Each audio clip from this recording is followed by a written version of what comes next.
I mean, my dude is in a full Armani suit with a luchador mask on. If I ever got into a fight with someone and you have the ability to hold me over your head, first of all, we're not fighting. We're not fighting. I'm getting the fuck out of there. YouTube, what's going on? I told you I was coming back. I told you every single week. I'm going to try to keep it consistent. If I don't, fucking call me out on it. But we're going to be doing full reviews, one a week. And I'm going to keep this fucking ship rolling. So today we're checking out Luchador. Now, I want to shoot out. God damn. I want to shout out Wes over at Last Bastion Studios. Make sure you guys follow them on Instagram. I'll throw it in the description. But look at this fucking comic, bro. Look at this cover right here. This shit looks so fucking hard. Hey, yo! He sent me this a couple of months ago, and I've been hyped to read it. I wanted to get the digital copy because I wanted to keep this one in mint condition. But yeah, this shit looks super fire, especially on the cover, so I had to check it out. But yeah, that's what we're checking out today, Luchador. Now, I want to mention that I didn't really know anything about Mexican wrestling. You know, Mucha Lucha, Nacho Libre, those are like the two things that introduced me to that world. And it's fucking cool because nerd culture, just like people around the world, can incorporate their culture, you know, their things that they do and introduce it to the rest of the world, which is super, super dope. Right now! Right off of the bat with a project, I'm always looking at the artwork. I'm always looking at the artwork, what it looks like, and then I'm always looking at what those first two scenes do to hook me in. And this comic accomplishes it. The artwork, super detailed. I mean, we have everything from buildings, apartment buildings, SWAT cars, Diesel fucking luchador mask wearing bodyguards or security or whatever it is, but it looks super dope so far. My bad, yo. What the fuck, yo? I keep looking at my LCD screen so it looks like I'm fucking looking off on the space when I really should be fucking looking at you guys. Yes, you. All right, so this comic is a little girthy. Hey, yo! Got about like 40 pages. I'm gonna pick out specific key elements or key parts to the story in the comic that's gonna kind of bundle everything together and give you a kind of a main projection on where this story is going. All right, so one of the first key scenes in this story, we're at a shipyard, a cargo yard, and we get introduced to one of the main characters. I don't even think they mention her name in this first issue, but we're gonna call her Cat Girl, Trinity Chick, woman, mom, whatever it is. I'm gonna just use various terms to describe her. I mean, look at her. She's in like a full cat burglar suit. She got a dope ass street bike, but whatever. So she's at this cargo yard. Now, anytime there's a story and there's a cargo yard, shipping container yard, and it's at night, you know it's organized crime, a drug deal's about to happen, there's definitely a load of cash, or somebody's about to get murked tonight, right? You know nothing good can come from meeting in a container yard in the middle of the night. And that's exactly what's happening here. So we do get introduced to the main character, King Jaguar, but this scene, I feel like it's a little bit more intimidating, a little bit more professional, if you will. And you could tell he's a little bit more professional. I mean, my dude is in a full Armani suit with a luchador mask on. So you know he's big time. You know he's a problem to be fucked with. Like, anybody who's in a suit and is wearing a mask, like, they gotta be a big deal. So apparently what's happening in this scene is there's three elements. There's one crew meeting up with King Jaguar and his dude. There's supposed to be some sort of deal drop or some shit that's going on that was agreed upon before this meeting. And then we have the main chick who's lurking in the shadows, and she's plotting already. And what's happening is there's some deal that's supposed to be going on, but the deal is being called off on the other side. The other side has like 20 dudes with them, and it's just King Jaguar and some fat dude. So automatically that says to you right off of the bat, it's like, yo, this seems kind of like unlevel as far as like power balance right now. You have 2 versus like 20 people.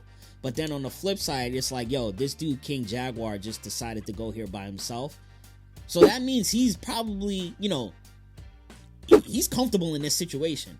Well, whatever. So there's some commotion going on. The guy's telling King Jaguar that the deal is off. And while all of this is happening, this chick sneaks down, steals the money, and fucking dips. And she goes back into the shadows. And now the dude who brought the money is like, yo, what the fuck happened? Like, King, did you like set this up? Did you guys steal the money? And this commotion's happening. And the girl's like, oh man, like, you know, I gotta get on my bike. I gotta get the fuck out of here. I need a diversion. So she throws a flashbang or smoke grenade, whatever it is. They all get fucking disoriented and they start to fucking spray the choppers at King Jaguar. Now this is where it fucking gets good, right? They're spraying at King Jaguar and this dude is eating the bullets. Eating the bullets, and I don't even think his suit got like damaged. Like, it's nuts. So you know he's OP, you know he's super powered, and he is running through this crew. Like, look at this shit. I mean, he's giving them the left hook, the right hook. He's fucking dragging people out cars. Like, he's holding people's whole body above their head. Like, yo, if we ever get into a fight, if I ever got into a fight with someone and you have the ability to hold me over your head, first of all, we're not fighting. We're not fighting. I'm getting the fuck out of there. And you ain't gonna do that to me in front of my wife and kids. Fuck no.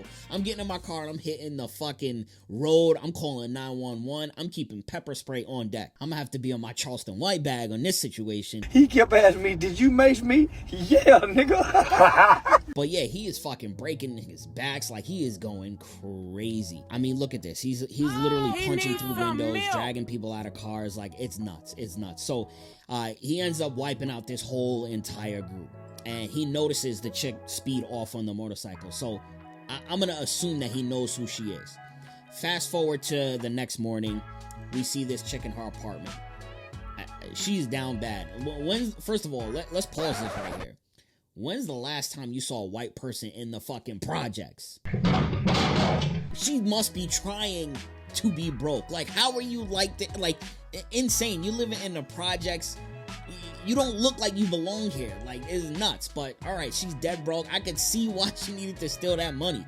And she's got a kid and they're fucking living with roaches and rats and shit. And she's talking about getting the hell out of Dodge, getting out of town, which is smart. You know, you just stole from these dangerous people.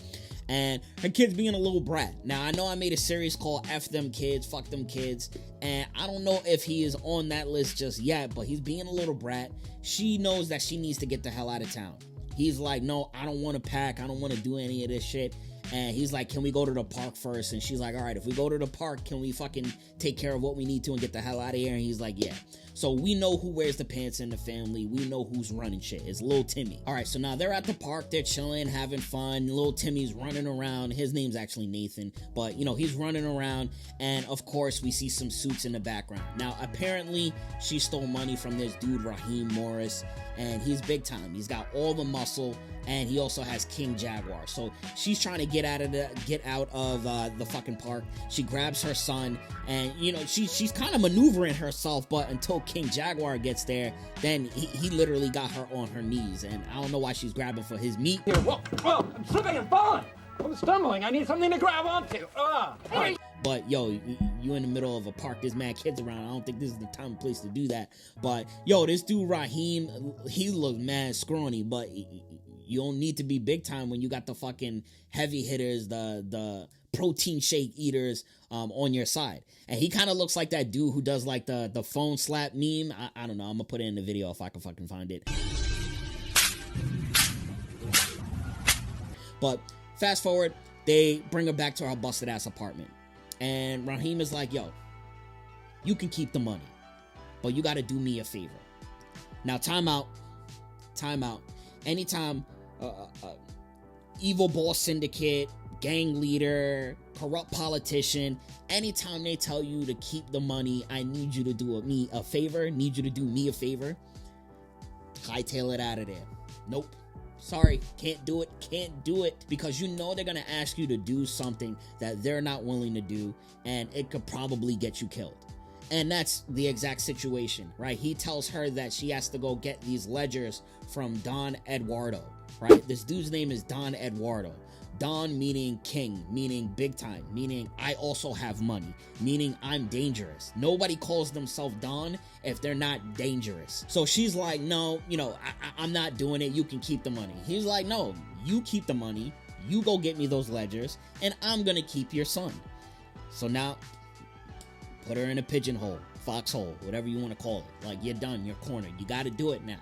right? King Jaguar holding her son in a headlock. Actually, it's not a headlock. Actually, the son looks pretty comfortable. He's probably going to be eating better with them anyway than living in this shack or a rundown mill that you call a home. So I mean, in all fairness, this probably sounds like a good job that you should probably take. So yeah, she's pissed, but she has to agree to it because they got her son. So she goes to her boy Javi's pawn shop, and she has to get the toolies, she has to get the weapons, she has to get the equipment to go get these ledgers from this boss.